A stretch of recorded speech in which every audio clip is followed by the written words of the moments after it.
Question 1. You're reversing into a side road. When would your vehicle be the greatest hazard to passing traffic?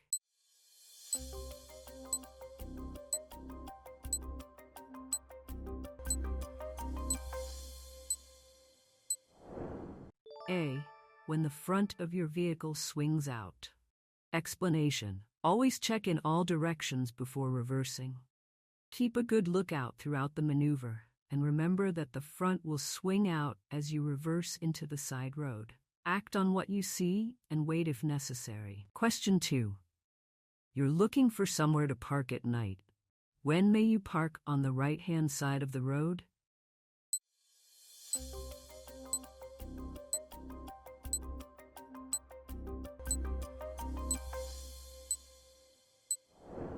D. When you're in a one-way street. Explanation.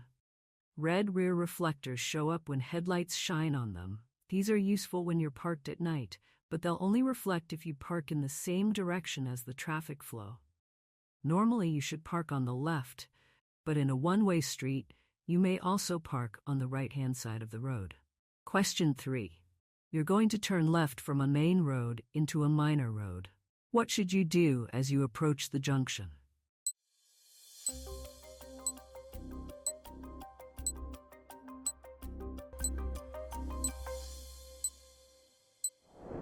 B. Keep well to the left of the road. Explanation. Your road position can help other road users to anticipate your actions. Keep to the left as you approach a left turn and don't swing out into the center of the road in order to make the turn easier. This could endanger oncoming traffic and may cause other road users to misunderstand your intentions. Question 4. What's the meaning of this sign?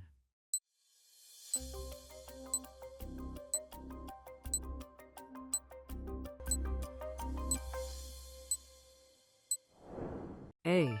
Waiting restrictions. Explanation. This sign indicates that there are waiting restrictions.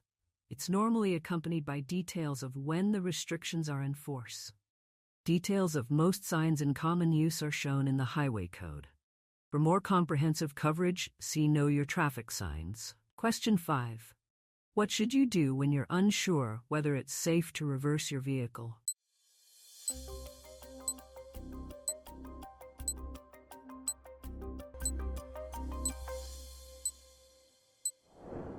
C. Get out and check. Explanation. A small child could be hidden directly behind you, so if you can't see all around your vehicle, get out and have a look. You could also ask someone reliable outside the vehicle to guide you. Question 6. How far are you allowed to reverse?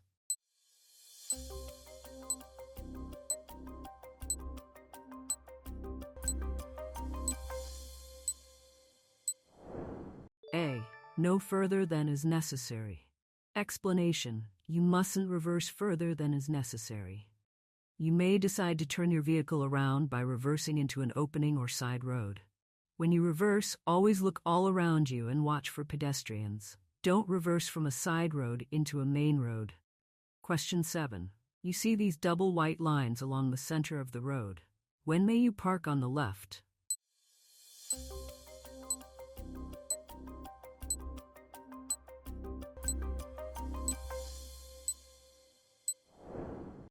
C. To pick up or set down passengers. Explanation. You mustn't park or stop on a road marked with double white lines, even where one of the lines is broken, except to pick up or set down passengers. Question 8. You want to turn right at a box junction. What should you do if there's oncoming traffic?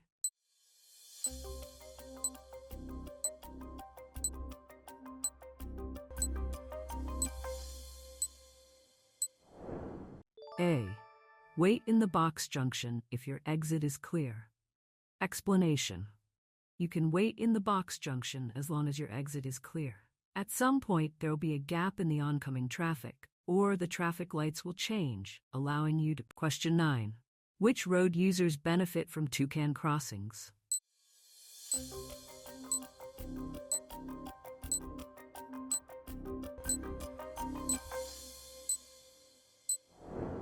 B. Cyclists and pedestrians. Explanation. Toucan crossings are similar to pelican crossings, but there's no flashing amber phase.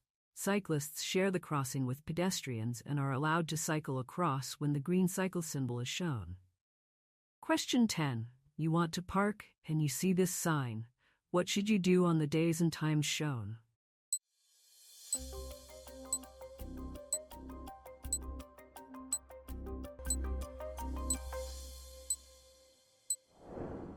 D. Park in a bay and pay. Explanation. Parking restrictions apply in a variety of places and situations. Make sure you know the rules and understand where and when restrictions apply. Controlled parking areas will be indicated by signs and road markings. Parking in the wrong place could cause an obstruction and danger to other traffic. It can also result in a fine. Question 11. How should you signal if you're going straight ahead at a roundabout?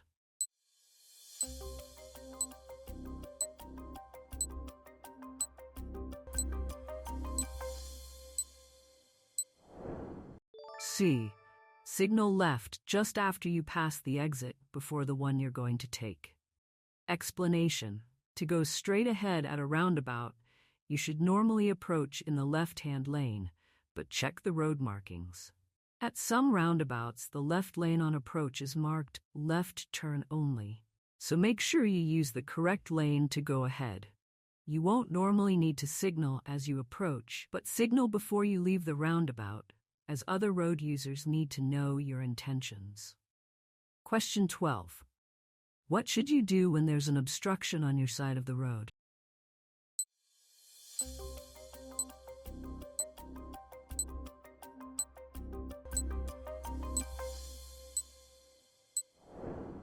B. Give way to oncoming traffic. Explanation. Take care if you have to pass an obstruction, such as a parked vehicle, on your side of the road. Give way to oncoming traffic if there isn't enough room for you both to continue safely. Question 13. When may you enter a box junction?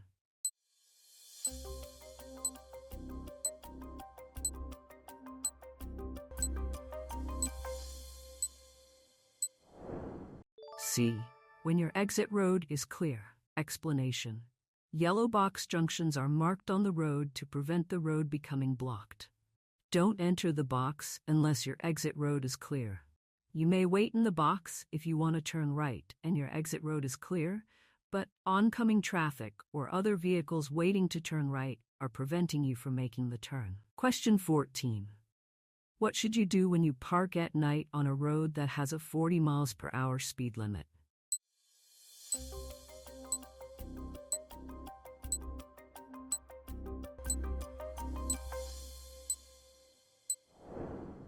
B. Leave parking lights switched on. Explanation. You must use parking lights when parking at night on a road or in a lay-by on a road with a speed limit greater than 30 miles per hour. You must also park in the direction of the traffic flow and not close to a junction. Question 15. What must you do if you come across roadworks that have a temporary speed limit displayed?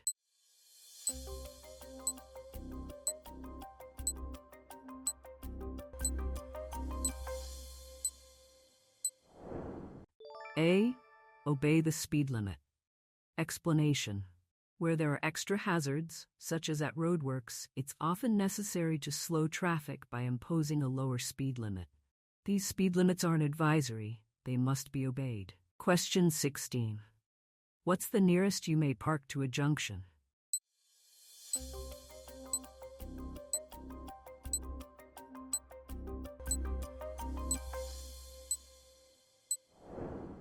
A. 10 meters 32 feet.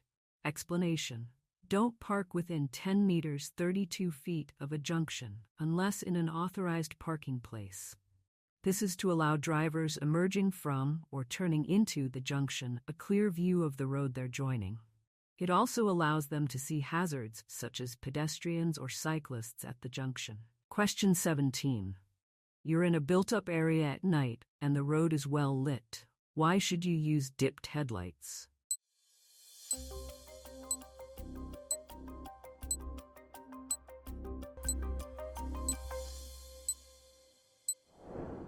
D. So that you can be easily seen by others. Explanation: you may be difficult to see when you're traveling at night, even on a well-lit road. If you use dipped headlights rather than side lights, other road users should be able to see you more easily. Question 18. When may you stop on an urban clearway?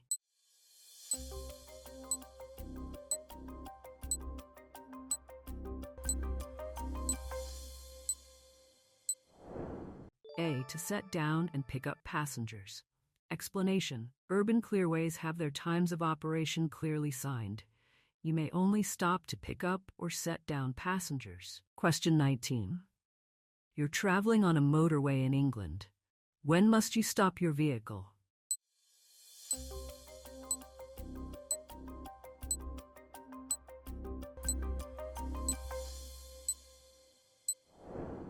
B. When signaled to stop by a traffic officer. Explanation: you'll find traffic officers on motorways and some primary routes in England and Wales.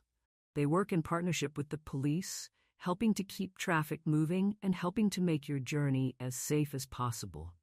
It's an offense not to comply with the directions given by a traffic officer. Question 20. Why could it be dangerous to reverse from a side road into a main road?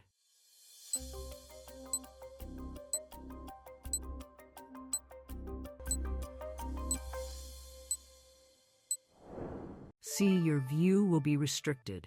Explanation: don't reverse into a main road from a side road because your view will be restricted. The main road is likely to be busy and the traffic on it moving quickly. Question 21.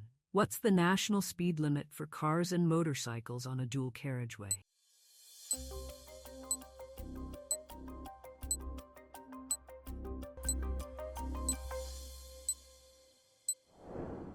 D. 70 miles per hour. Explanation: make sure that you know the speed limit for the road that you're on. The speed limit on a dual carriageway or motorway is 70 miles per hour for cars and motorcycles, unless signs indicate otherwise. The speed limits for different types of vehicle are listed in the Highway Code. Question 22. You're waiting at a level crossing. What must you do if a train passes but the lights keep flashing?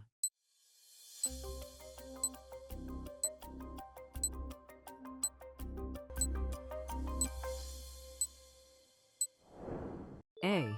Carry on waiting. Explanation: if the lights at a level crossing keep flashing after a train has passed, you should continue to wait because another train might be coming. Time seems to pass slowly when you're held up in a queue. Be patient and wait until the lights stop flashing. Question 23. When may you drive over a pavement?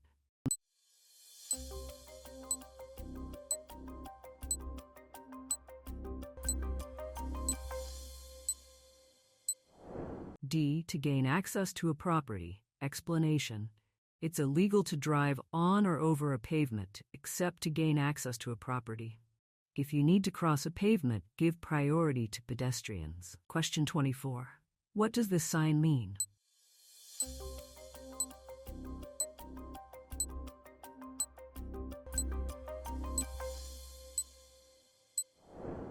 C. End of minimum speed.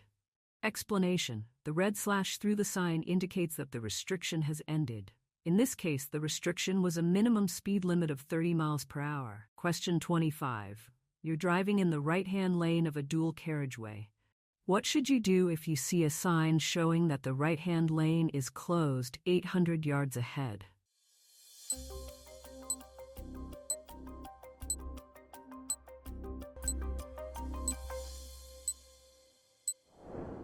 A.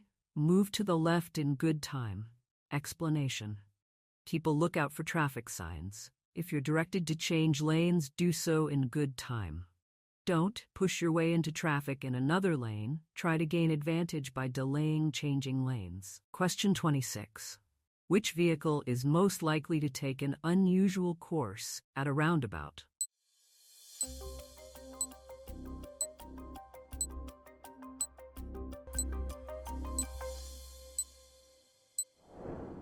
D.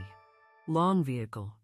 Explanation: Long vehicles might have to take a slightly different position when approaching the roundabout or going around it.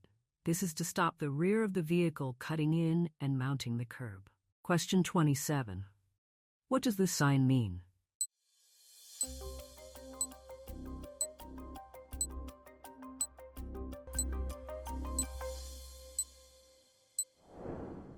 D. End of controlled parking zone.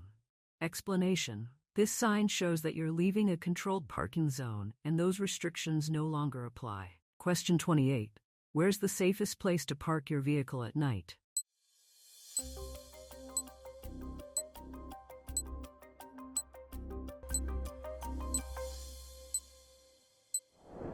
A.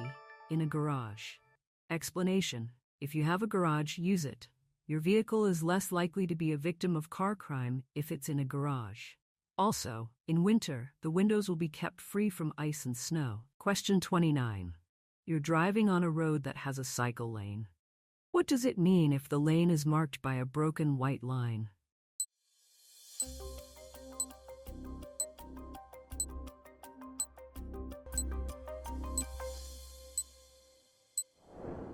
A. You shouldn't drive in the lane unless it's unavoidable. Explanation. Cycle lanes are marked with either a solid or a broken white line. If the line is solid, you should check the times of operation shown on the signs and not drive or park in the lane during those times. If the line is broken, you shouldn't drive or park in the lane unless it's unavoidable. Question 30. Which vehicle might have to take a different course from normal at a roundabout?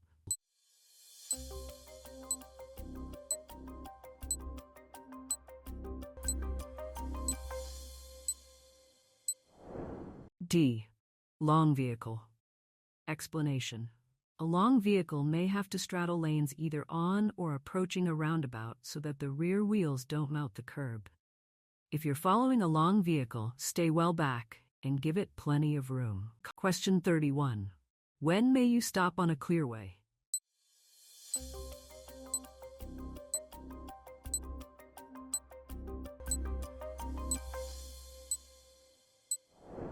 A. Never. Explanation. Clearways are in place so that traffic can flow without the obstruction of parked vehicles. Just one parked vehicle can cause an obstruction for all other traffic.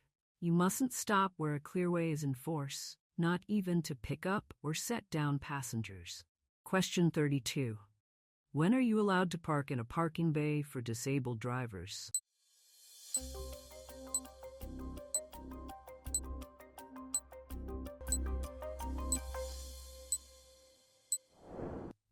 B. When you have a blue badge. Explanation. Don't park in a space reserved for disabled people unless you or your passenger are a blue badge holder. The badge must be displayed on the dashboard or fascia panel where it can be clearly read through the front windscreen. Question 33. What's the speed limit for a car towing a caravan on a dual carriageway?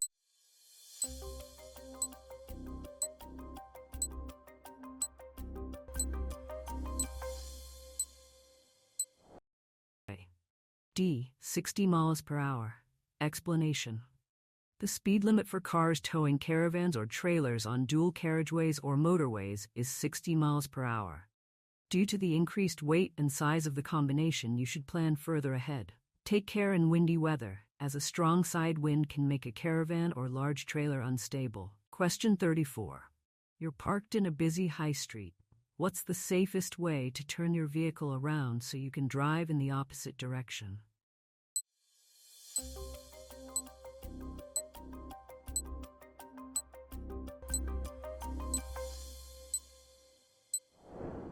N. Turn around in a quiet side road. Explanation. Make sure you carry out the maneuver without causing a hazard to other vehicles. Choose a place to turn that's safe and considers other road users. Question 35. You're looking for somewhere to safely park your vehicle. Where would you choose to park?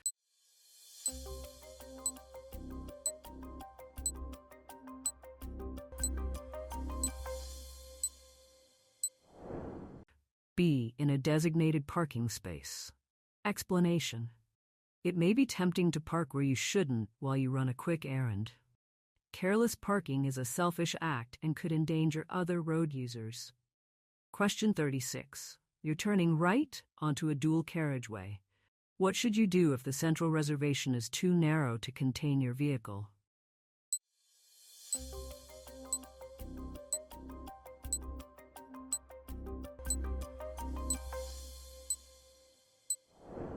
B. Wait until the road is clear in both directions. Explanation. When the central reservation is narrow, it may not be able to contain your vehicle. In this case, you should treat a dual carriageway as one road. Wait until the road is clear in both directions before emerging to turn right. If you try to treat it as two separate roads and wait in the middle, your vehicle will stick out and cause an obstruction that may lead to a collision. Question 37. What should you do if you want to overtake a tractor but aren't sure that it's safe?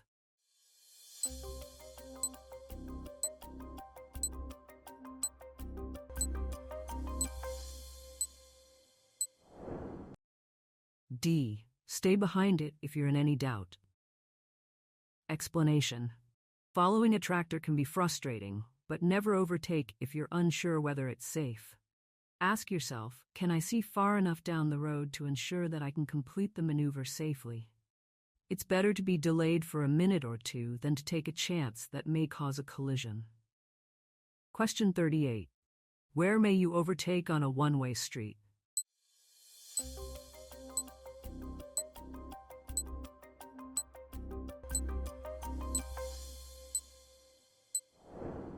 D. On either the right or the left.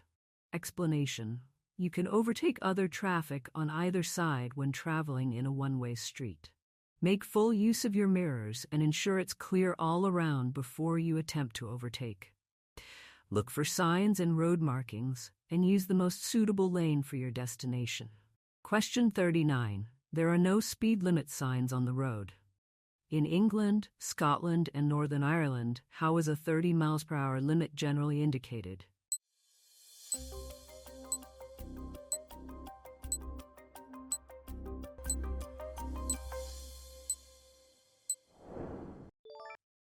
B. By street lighting. Explanation. In England, Scotland, and Northern Ireland, there's a 30 miles per hour speed limit where there are street lights unless signs show another limit. In Wales, street lights indicate the limit is 20 miles per hour unless signs show otherwise. Question 40. A cycle lane, marked by a solid white line, is in operation. What does this mean for car drivers?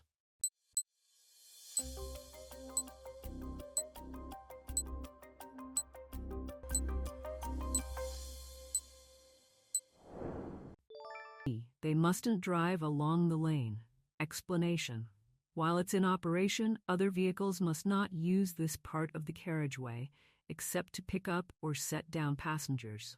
At other times, when the lane isn't in operation, you should still be aware that there may be cyclists using the lane. Give them plenty of room as you pass and allow for their movement from side to side, especially in windy weather or on a bumpy road. Question 41. Other than direction indicators, how can you give signals to other road users?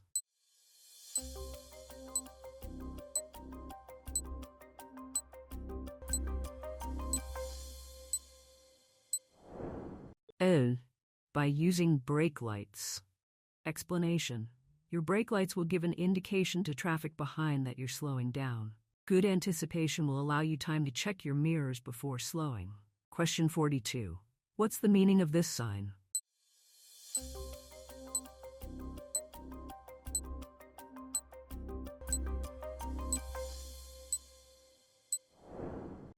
C. National speed limit applies. Explanation. This sign doesn't tell you the speed limit in figures. You should know the speed limit for the type of road that you're on and the type of vehicle that you're driving or riding. Study your copy of the Highway Code. Question 43. Who has priority at an unmarked crossroads?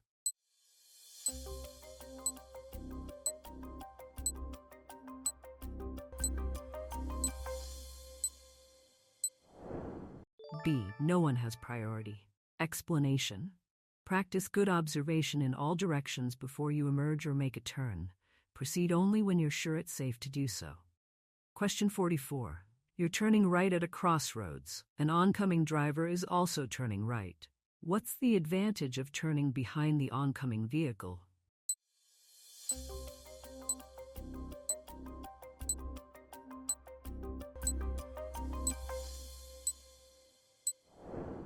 A. You'll have a clearer view of any approaching traffic. Explanation. When turning right at a crossroads where oncoming traffic is also turning right, it's generally safer to turn behind the approaching vehicle. This allows you a clear view of approaching traffic and is called turning offside to offside. However, some junctions, usually controlled by traffic light filters, are marked for vehicles to turn near side to near side. Question 45. When may you drive without wearing your seatbelt?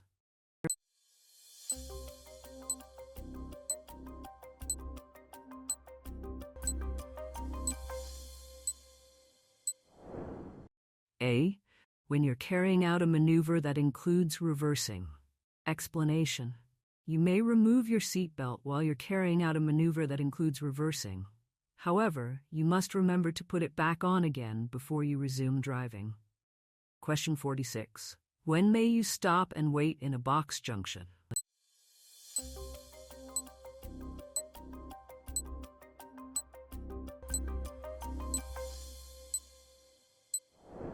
A. When oncoming traffic prevents you from turning right. Explanation. The purpose of yellow box markings is to keep junctions clear of queuing traffic. You may only wait in the marked area when you're turning right and your exit lane is clear, but you can't complete the turn because of oncoming traffic or other traffic waiting to turn right. Question 47. What should you do if the amber lights come on and a warning sounds while you're driving over a level crossing?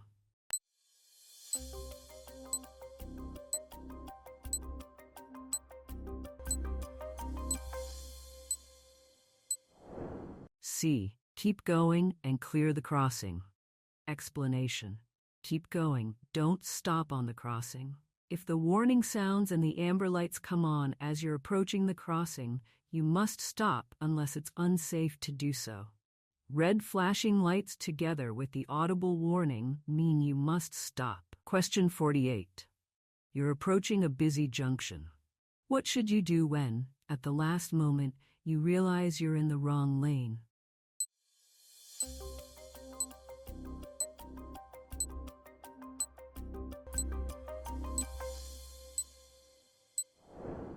N. Continue in that lane. Explanation. There are times when road markings are obscured by queuing traffic, or you're unsure which lane to use. If, at the last moment, you find you're in the wrong lane, don't cut across or bully other drivers to let you in. Follow the lane you're in and find somewhere safe to turn around and rejoin your route. Question 49. What should you do if you see a pedestrian waiting at a zebra crossing?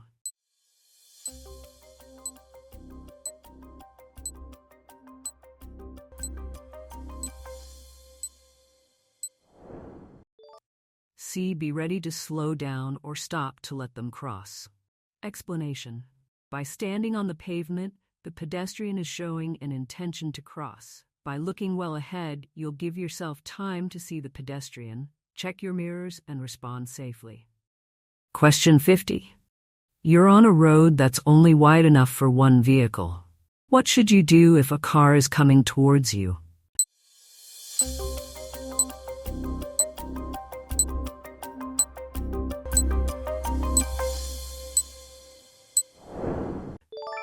D. Pull into a passing place on your left. Explanation. Pull into the nearest passing place on the left if you meet another vehicle on a narrow road.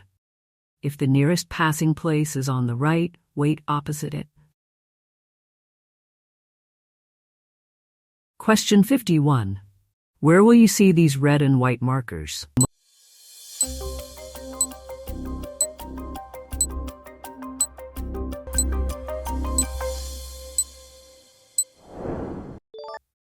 B. Approaching a concealed level crossing. Explanation. If there's a bend just before a level crossing, you may not be able to see the level crossing barriers or waiting traffic. These signs give you an early warning that you may find these hazards just around the bend. Question 52. When should you use the right-hand lane of a 3-lane dual carriageway?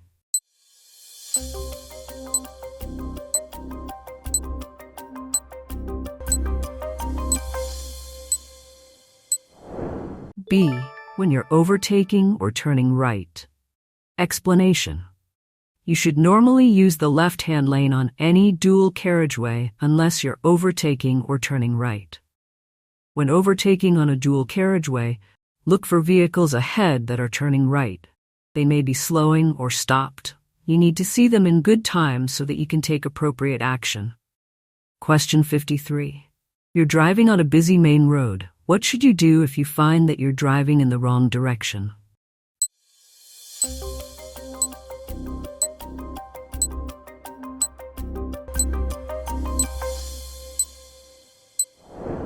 D.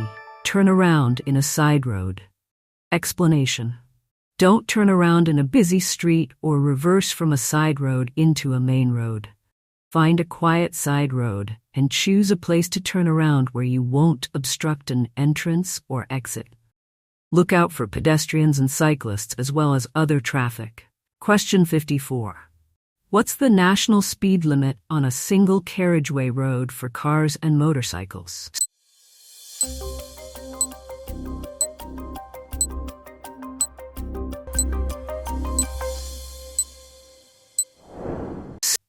C. 60 miles per hour. Explanation.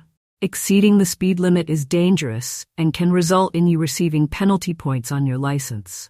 It isn't worth it. You should know the speed limit for the road that you're on by observing the road signs. Different speed limits apply if you're towing a trailer. Question 55. A single carriageway road has this sign. What's the maximum permitted speed for a car towing a trailer?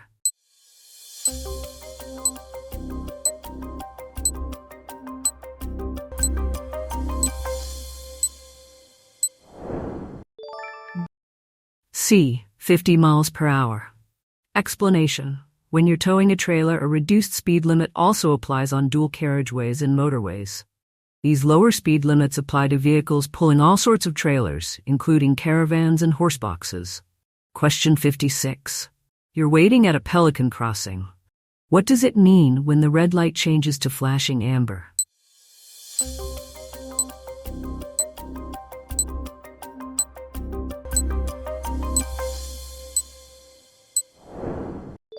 A. Give way to pedestrians on the crossing. Explanation. This light allows pedestrians already on the crossing to get to the other side in their own time without being rushed. Don't rev your engine or start to move off while they're still crossing. Question 57. When may you drive a car in this bus lane?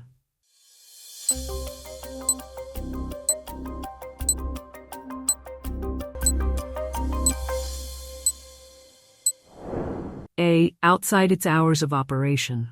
Explanation. Some bus lanes operate only during peak hours, and other vehicles may use them outside these hours. Make sure you check the sign for the hours of operation before driving in a bus lane. Question 58. What signal should you give when you're going straight ahead at a roundabout?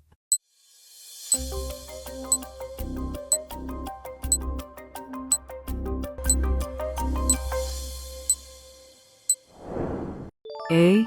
Signal left before leaving the roundabout. Explanation. When going straight ahead at a roundabout, don't signal as you approach it. Signal left just after passing the exit before the one you wish to take. Question 59. Who is authorized to signal you to stop?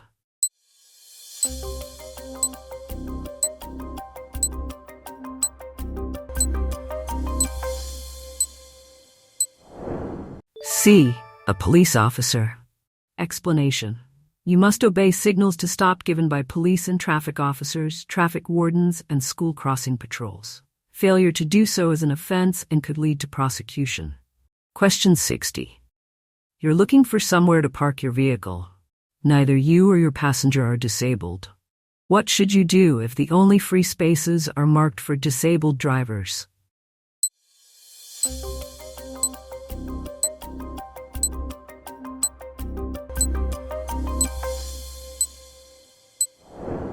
D.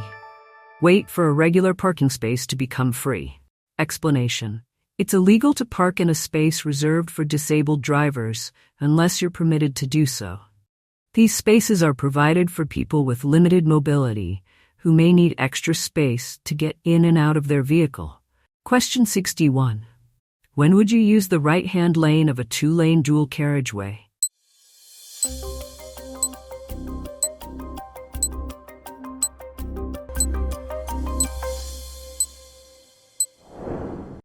A. When you're turning right or overtaking. Explanation. Normally, you should travel in the left-hand lane and only use the right-hand lane for overtaking or turning right. Move back into the left lane as soon as it's safe, but don't cut in across the path of the vehicle you've just passed. Question 62. When must you stop your vehicle?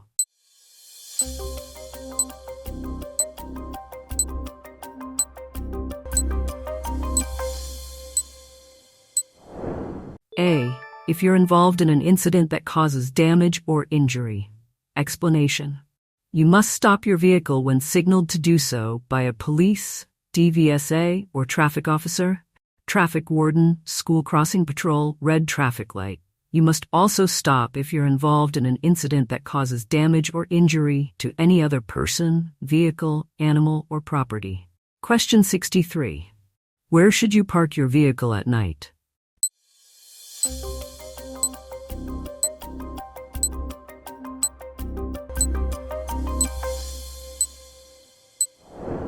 D.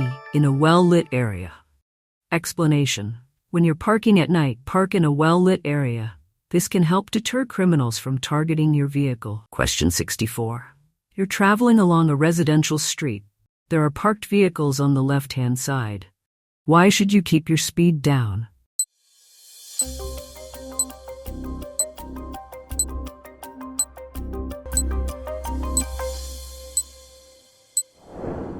D.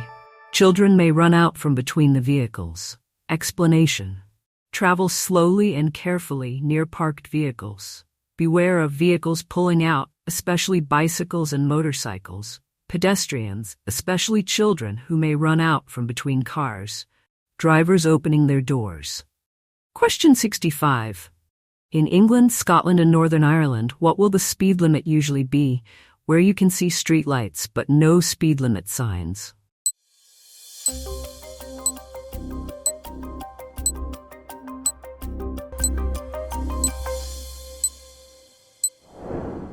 A. 30 miles per hour. Explanation. In England, Scotland, and Northern Ireland, the presence of streetlights generally indicates that there's a 30 miles per hour speed limit, unless signs tell you otherwise. In Wales, streetlights indicate the limit is 20 miles per hour, unless signs show otherwise. Question 66. You're waiting at a level crossing. What should you do if the red warning lights continue to flash after a train has passed by?